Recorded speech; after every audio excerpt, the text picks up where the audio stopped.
На 27 ноември во 9 часот и 30 минути е закажано судењето за обвинетиот турски државјанин кој изврши убиство на плоштадот во Штип, како и за лицата кои му помогнаа.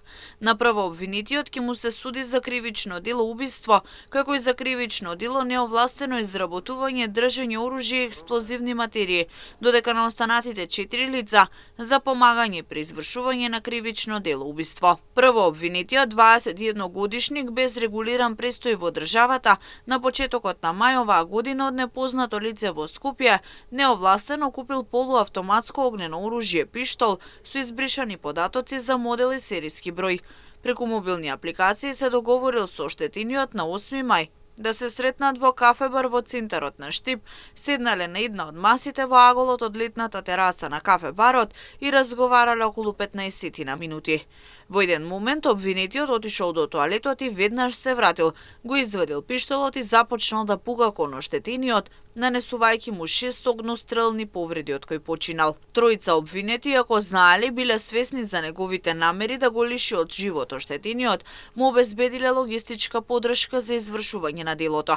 Кога прво обвинетиот пристигнал во Скопје на 30 април, му обезбедиле сместување во станот кој тие го користеле подолг временски период претходно, а му помогнали преку засега непознати лица да го набави пиштолот.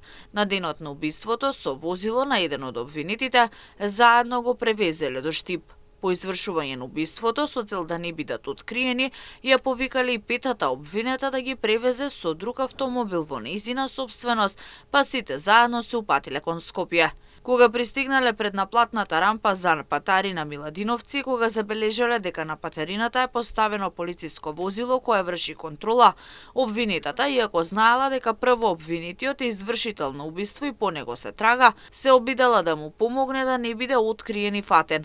Го запрела возилото на околу 300 метри пред патарината, овозможувајќи му на директниот извршител да излезе и да почне да бега надвор од коловозот, покрај автопатот, каде подоцна бил пронајден и уапсен.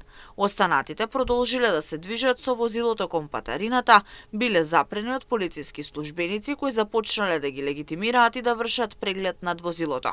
Иако се обиделе да се дадат во бегство, сепак за кратко време биле фатени и лишени од слобода.